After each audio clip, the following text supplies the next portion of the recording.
Well, that was a tough one. Bears drop a real tough game in Houston, 1913 on Sunday Night Football to the Houston Texans. And before we get started, I'm John Presnowski. He's Jack Lomax, my BFF, my companion, my compadre, and my podcast co-host here. Before we get started, Jack, and we have a lot to get to today, honestly. I feel like you're feeling. This is a tough one. This one stung. I feel like we've watched this exact Bears game like 1,000 times in our lifetime, and I'm tired of this same old movie, Jack. Like just once, I would like to know what it feels like to have a modern NFL day offense. I feel like our whole lives is what we watched last night. The defense keeps the Bears within the game. And multiple times, the offense has a chance to go and get the Bears the lead and ultimately give them a chance to win the game. And instead, the offense can't move the ball. They can't protect the quarterback. They cannot muster anything on that side of the ball. Everyone is laughing and making fun of us. Mike Tirico and Chris Collinsworth are literally cracking jokes about the Bears from the broadcast booth. Everyone's talking shit on social media. Everyone's making fun of us. The whole country's watching. It's the same movie that we've seen our whole lifetime. And I just want to know, when is it going to end? This is the Bare Necessities Podcast. This is Event Session. All are welcome. Jack, how you feeling this morning?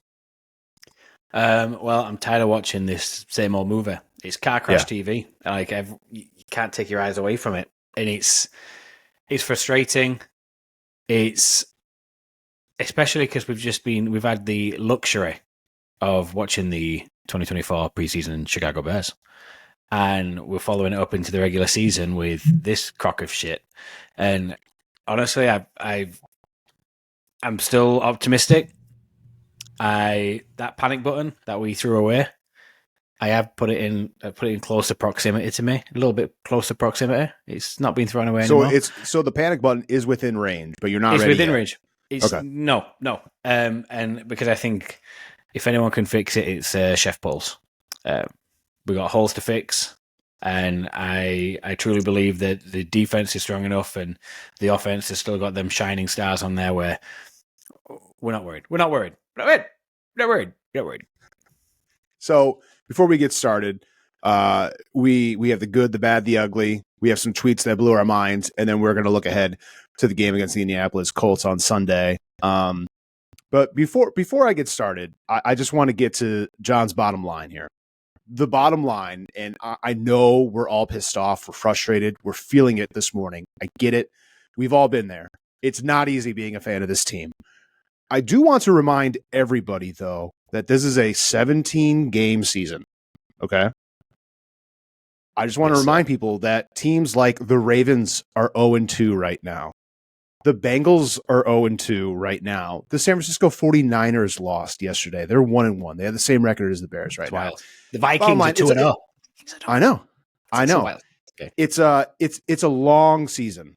It's a long season. I'm praying we get this cleaned up because we have some very, very winnable games ahead.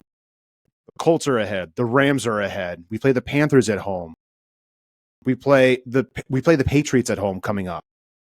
Like, we play the Commanders on the road. Like we have winnable games ahead on the schedule, and a lot of those teams do not have as formidable defenses 100%. That we just saw the last 2 weeks. We fought hard last night. We fought tooth and nail against a legit AFC contender. We had them on the brink last night. I'm frustrated as all hell about the offense. This offense has 1 touchdown through 2 games. It's unacceptable. I get it. I understand it. This is arguably an elite defense, what we're watching right now. I truly believe better days are ahead. 18 is only going to get better. Last night was, I really thought, even more than week 1 was like, welcome to the NFL kind of moment for Caleb. Like, that was a humbling game for 18. Bottom line, Jack, it's only going to get better. It's only up from here. Yeah, it starts on Sunday against Indianapolis. Completely agree. Game 1 in front of your home crowd, the nerves are going to kick in. The nerves are going to be there. It is what it is. I think we are seeing right now the ugly. We are exactly what we're going to go into, the offensive line. I think if there's any specific part of this team that is causing these issues. It's the offensive line right now, and it's causing timing issues. It's causing timing issues for Caleb. It's causing timing issues for anyone on that offense in general. And then you've got the defense, like you said, playing out of the minds. Yes, we're 1-on-1, but like you said, we've got plenty of game ahead. Those games that you just mentioned, completely winnable. Realistically, this is me, positive Pete. I don't see us dropping any of those games. Realistically, we could be 7-1. So after this upcoming week against the Colts, the Bears host the Rams on September 29th. And then followed by another home game against Carolina, who's absolutely dreadful. Then the Bears go to London to play the Jaguars. They are the home team, so we lose a home game there, unfortunately. The Bears then go to Washington to play the Commanders, followed by Arizona to play the Cardinals, and Cardinals looked pretty damn good yesterday, followed by a game at home against the Patriots. And the Patriots actually are competing. They look much better than people thought they were. So some winnable games ahead. I could see the Bears still being 5-4 and being competitive. And again, I'm happy that we got to play the Houston Texans when we did last night. Can you imagine us? Yeah. Can you imagine us playing Houston, in week 10, week 12? Like that was a hard matchup. That was a hard, hostile environment to go into. And everyone thought we were going to get blown out. I mean, the score made it look closer than it really was, of course. But yeah, I'm just glad that we got such a tough matchup out of the way so early in the schedule. Do you agree? Yeah, and I kind of piggybacking on to what you said. Like I think I sent you a graphic this morning, and it showed that Caleb Williams had pretty much comparable stats to CJ Stroud. Now his completion percentage was like identical. Yeah. The only difference was the yardage, and even then, the yardage was. I think it was 80 yards different. Granted, different game script, X, Y, and Z. Our defense is that good. I've said this to you last night, and I mean this. I genuinely think the Bears' defense may be the best in the league. They may be the best in the league, and it's what it's doing right now is providing us that opportunity, that offense, that opportunity to grow. It's like, okay, look, we aren't getting blown out. We are within these games. And that's why I'm staying optimistic. That defense is keeping me optimistic. The offense, we've got enough star power in there. I just think we need to fix that offensive line. You and me both, my friend. You and me both. I wanted to start out with the ugly because there was so much ugly last night, but because you just mentioned the defense, we have to talk about this defense. They finished with 3 sacks, 4 quarterback hits, 6 tackles for a loss, and a forced fumble. And not to mention, and I think this is getting missed from last night's game because all we are thinking about is that offensive line and how fucking horrible it was. The Bears defense allowed Houston only 1 offensive touchdown. Like Kaimi Fairbairn was the MVP for the Texans last night. Guy hit I don't know, like 4 or 5 50-yard field goals. I mean, like ridiculous. The guy was tremendous. Yeah. But it's like, if you want to hang your hat on something, like if there's a silver lining from last night, the Bears allowed CJ Stroud, Joe Mixon, Nico Collins, Stephon Diggs, like Tank Dell, like they allowed the Texans 1 offensive touchdown. So like, if you want to be happy and proud about something, that's a legit AFC contender that the Bears did not let run the score up all over them. So if you want to hang your hat on something, defense. That was it. Tremaine Edwards finished the game, 8 tackles, 1 sack. Sanborn, Javon Dexter, both were credited with the sack. Kyler Gordon had a couple flash plays, almost had that interception that could have been a pick 6. And, finishing off the good from last night, Torrey Taylor, I think, continues to impress. Guys averaging, 47, 48 yards per punt. He had a couple 50-yarders last night. I think he's probably one of the most consistent Bears players through 2 games. So there was some good. And I do want to remind people that not only has this defense been good, I think they've been great, especially in the second half of these last 2 games. They've only allowed 3 points in the second half between both games, Tennessee and Houston. Pretty impressive. I think this is something that is a testament to my boy Eberflus. And I know he's not everyone's cup of tea. He really isn't.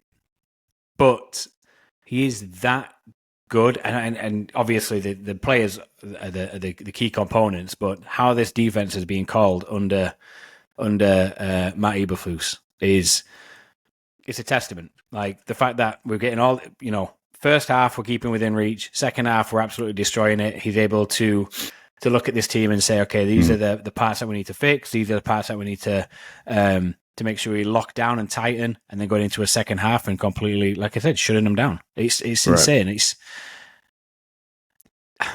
is very frustrating. Kind of going back to how you opened up this podcast today it is the same shit, different day. It's a shit offense. The parts are there, but it's a shit offense and it's the defense carrying us through games again. Well, we'll go into it. It's very frustrating.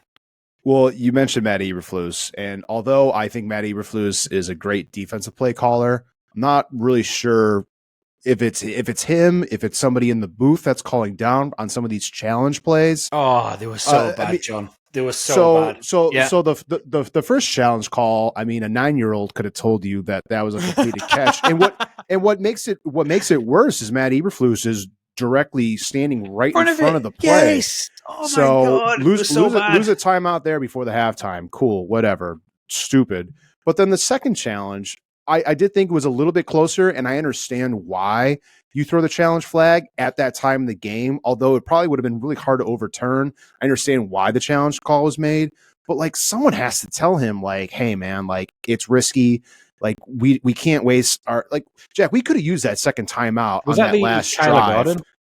It was Kyler Gordon, yeah. Like we could have used that second timeout on that last drive of the game where the Bears legit still had a chance to go down, score a touchdown, and be ahead 20-19 after a made kick. So like that's what I don't really understand. Like Matt Eberflus, again, great defensive play caller. I think he's done a really good job of like making second half adjustments on the defense. Yes. But when it comes to head coaching decisions, like throwing the challenge flag, you actually hurt your football team. Like, yes, we needed that second timeout desperately last night to give Caleb Blake just a little bit of a breather, because that guy was huffing and puffing, battered and bruised. Like he was on the ground after every throw in the fourth quarter, I swear. And you didn't do him any favors. Speaking of the bad, sorry, Jack. Go ahead. Go ahead. I think Kyler Gordon was screaming to the sidelines. I want to give Eberflus some defense here.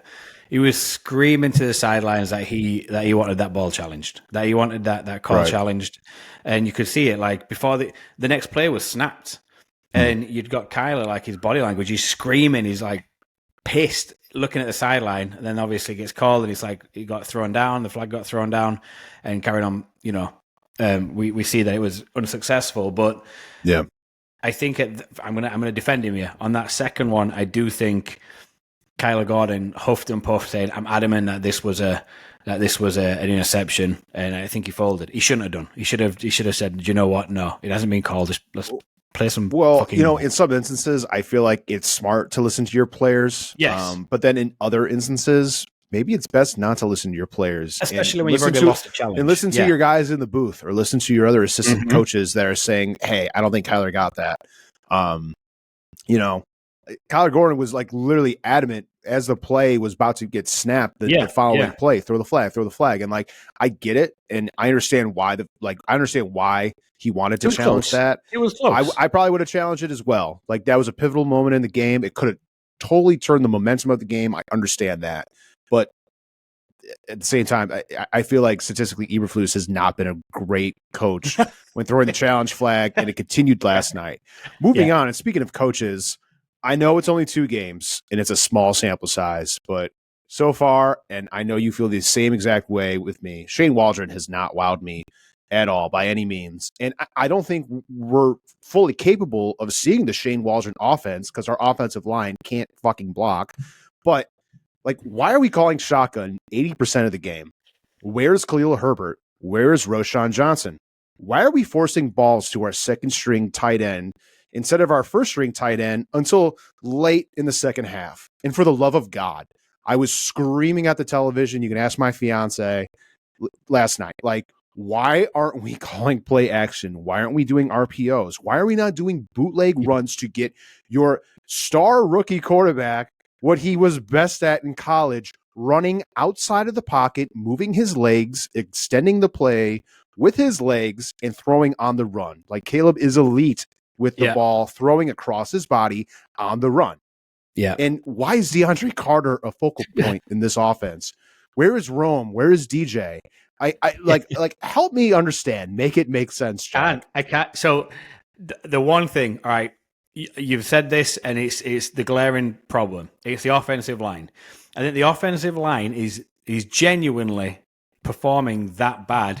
It is limiting our options. It is completely limiting our options.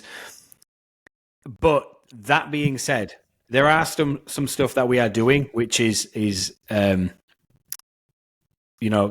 yourself in the foot, and it's Shane Waldron. Number one, if I see Cole Kmet blocking again, I'm gonna throw my remote through the TV. Cole Kmet is not a blocking tight end. He is not a blocking tight end in any way, shape, or form. You need to get that guy up. You need to get him open. That's his niche. That's why we've got Mercedes Lewis on the team. He is a blocking tight end. Get him on the line. I did see 84 a little bit more last night, which was nice. But yeah, I don't understand. And I think this is the best Cole Kmet, in my opinion, has looked. Like, he is clearly phenomenal. In the prime of his he's in the prime of his career. This is the fastest. I've gone back and watched some tape. This is the fastest I've seen him route running. I mean, that's a big man. That is a big dude. Like, Cole Kmet's 6'5", 6'6". He's huge, man. Like, yeah, we have him blocking. I don't really understand. You've got Gerald Everett. Good friend of the show.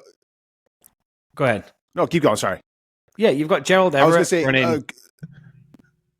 was going to say, good friend of the show, Joe Bose, has told me and has told me to tell you, if you go back and watch last season in Seattle, Shane Waldron just does not get the ball and does not understand to get the ball to the tight ends. Yes. Yeah. Yes. Yes. And it's starting to bother me. It kind of is. And I think Cole Kmet would be a great safety blanket for a struggling rookie quarterback. And the fact that we're starting to get him the ball like late in the fourth quarter, it's like, what are we doing? Embarrassing. What are we doing?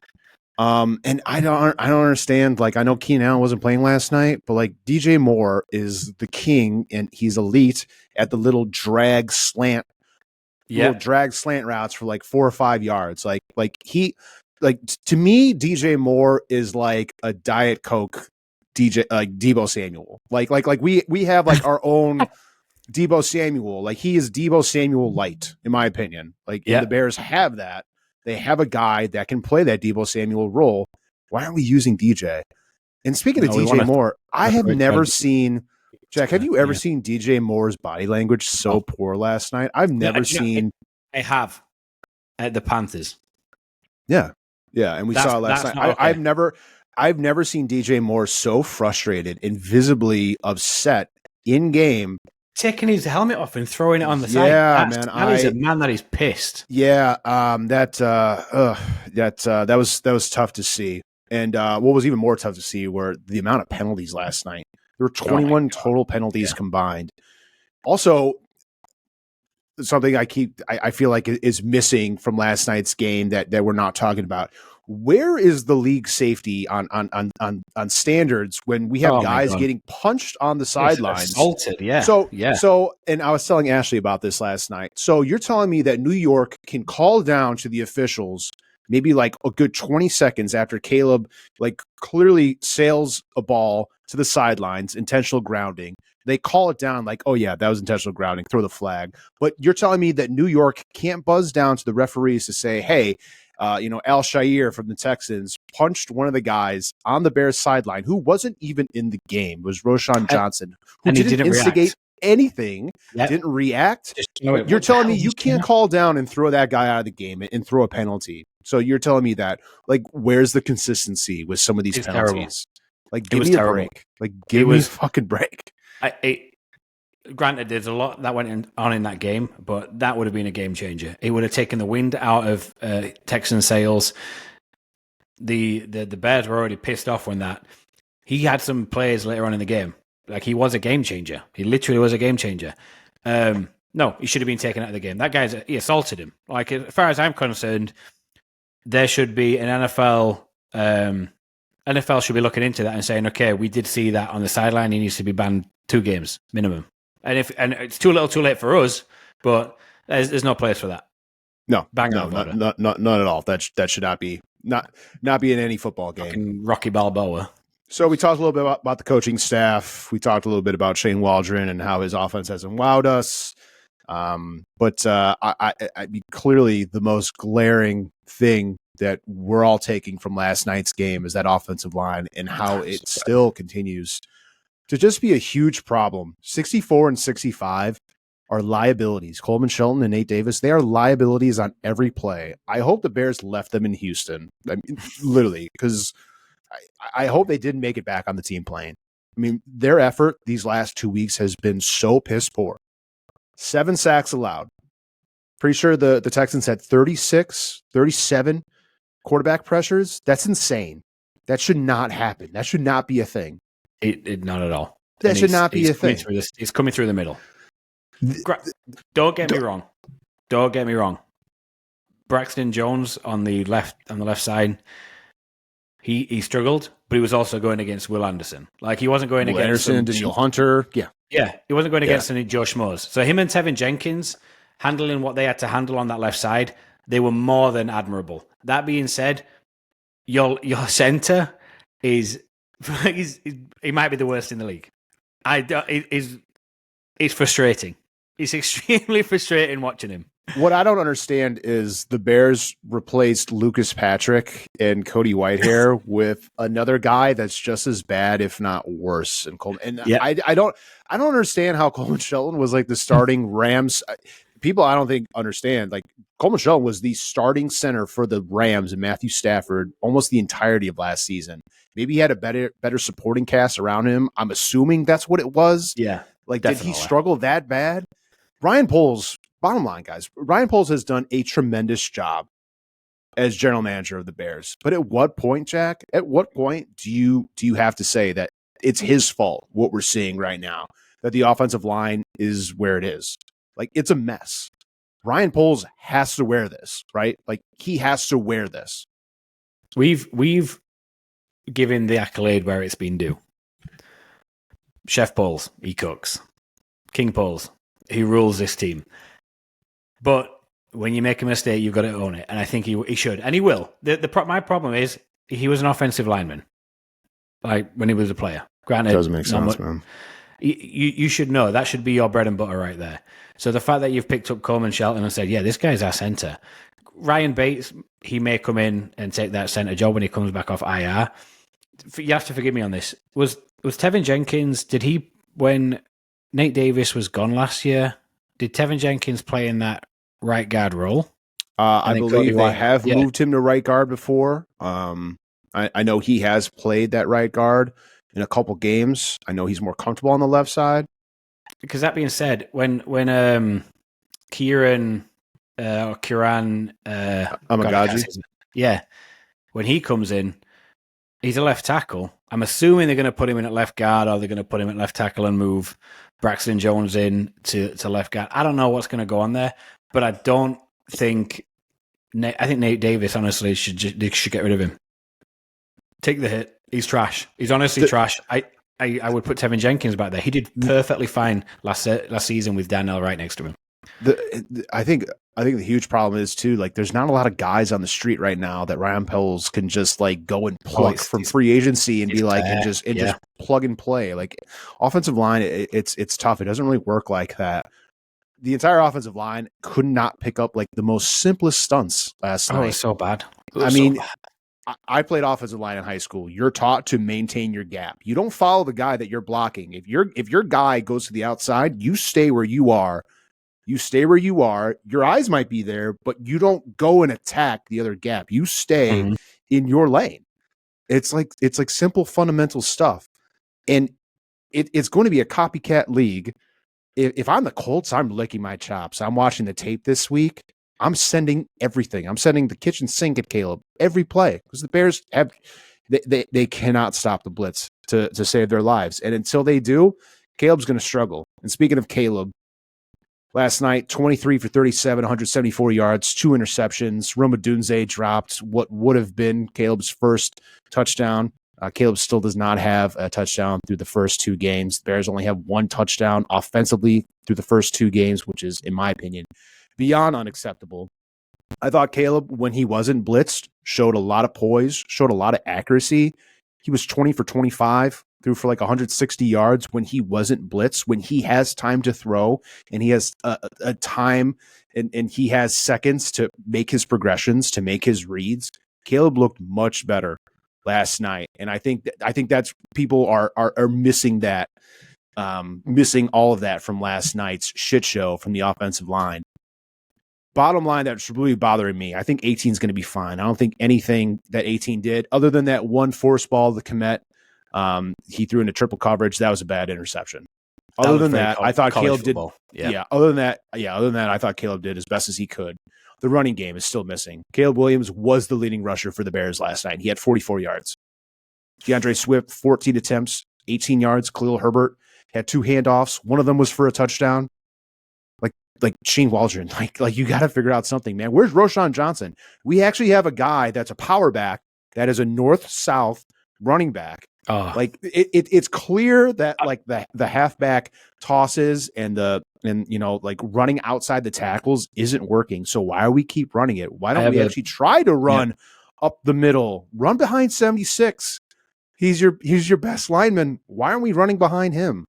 It doesn't make a lot of sense. It's bothering me because Travis Homer is stealing theft reps from Roshan Johnson. I have no idea why he is even on the field half of the time. I really don't. And the ball is getting into his hands, and it is really pissing me off. He wasn't a star running back with a Shane Waldron offense in Seattle.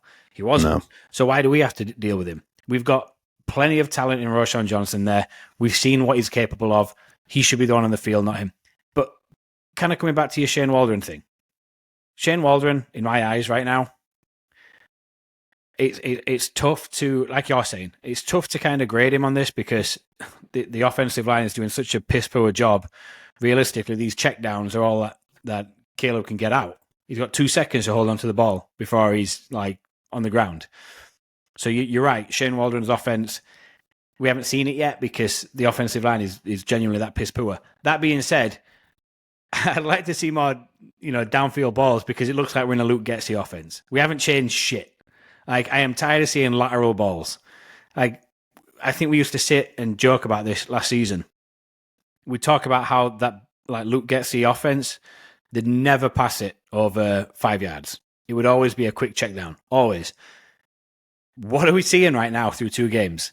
We're seeing them same shit, different day. The only difference is when Caleb is trying to throw it deep, they're off target, and it is because he's got fucking 350-pound lineman in his face ready to dig him into the ground, and the timing's off. The offensive line my belief, the offensive line gets fixed, everything falls into place.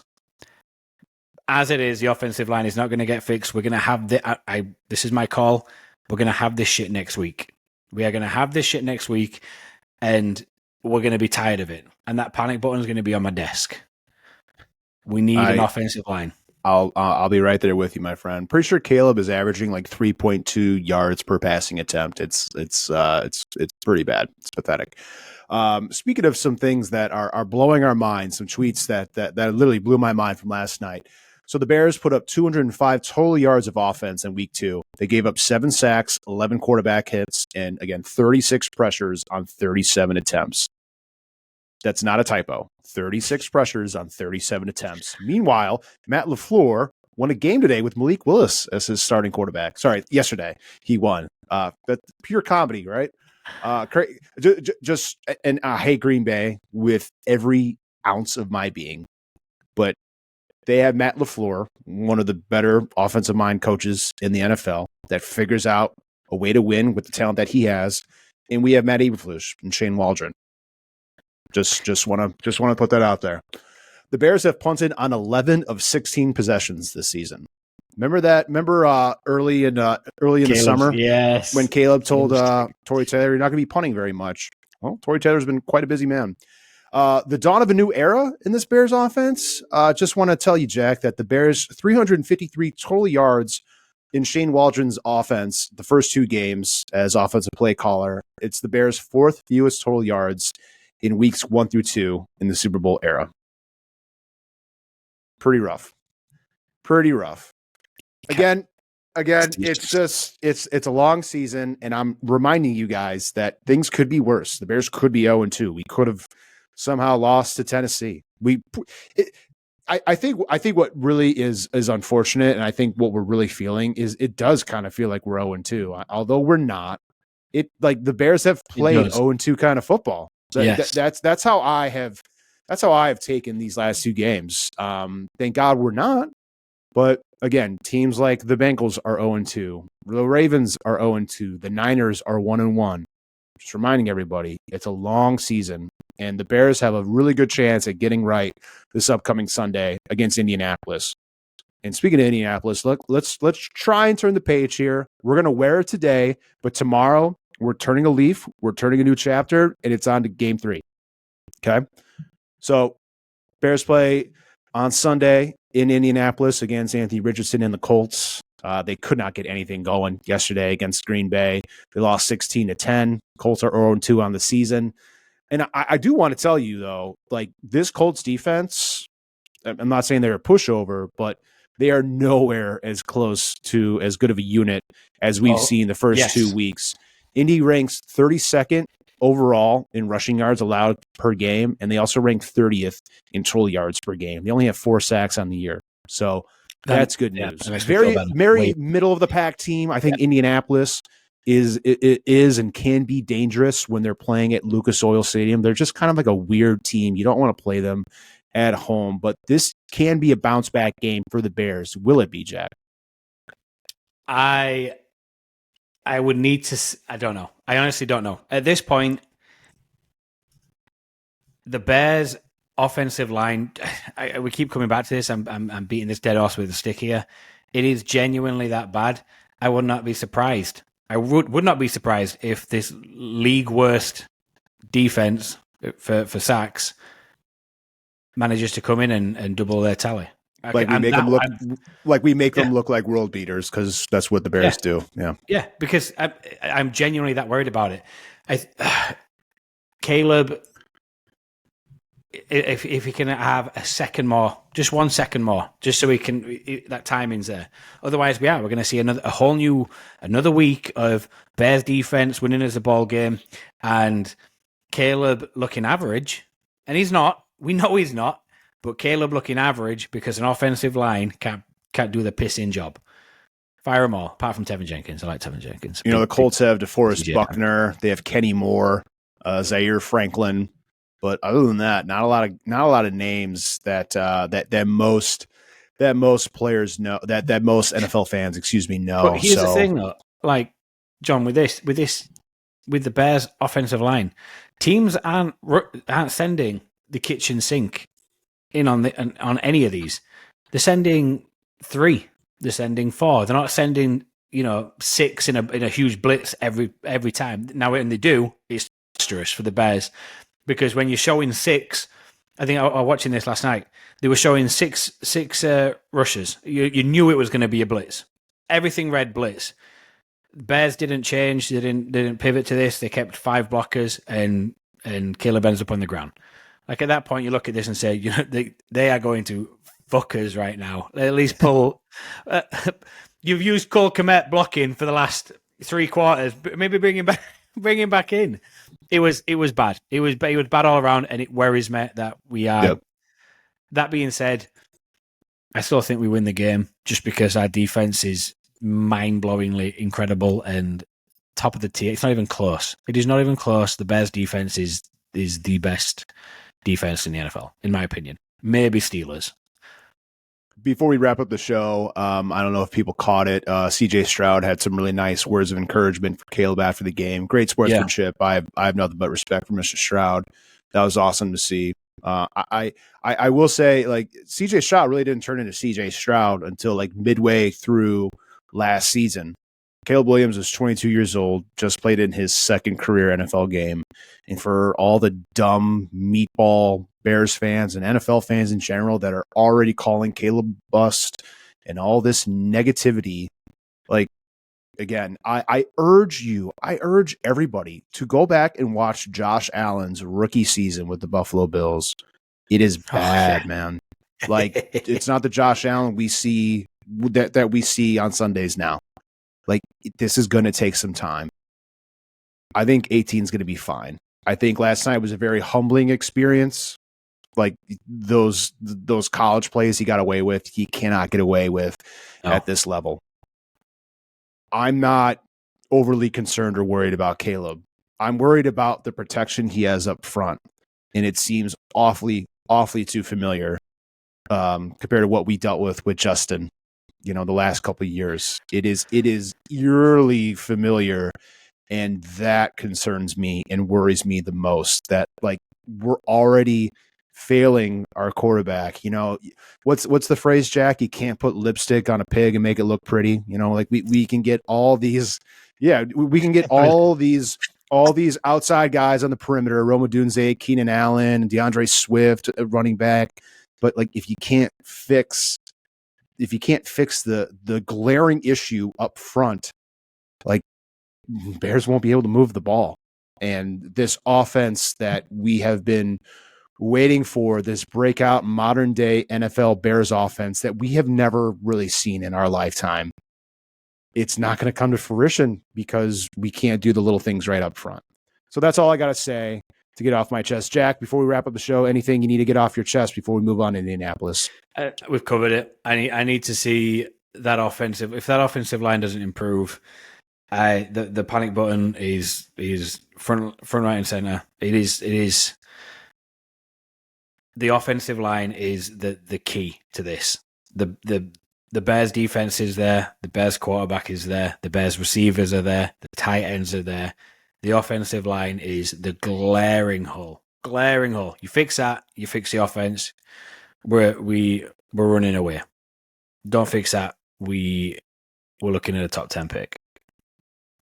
This has been the Bear Necessities podcast. Again, thank you, Jack, for joining me on this tough Week 2 recap show. Please check us out on YouTube. Please check us out on Spotify and Apple Podcasts. Like, subscribe, follow, comment. Tell us how you guys are feeling. I know this one's tough. We're going to take this on the chin. We're going to feel this for a day or two, and then we got to move on because the schedule does get easier. Better days are ahead. 18 will get better. And please, for the love of God, offensive line, we need you guys. Please get better. Please fix yourselves. We need you. We need you. This team needs you. And better days are ahead. I promise, guys. So again, thank you guys for joining the show. We appreciate all the love and support. And let's hope the Bears bounce back on Sunday against the Colts. So be good, be well, and don't forget to bear down. Thanks, guys.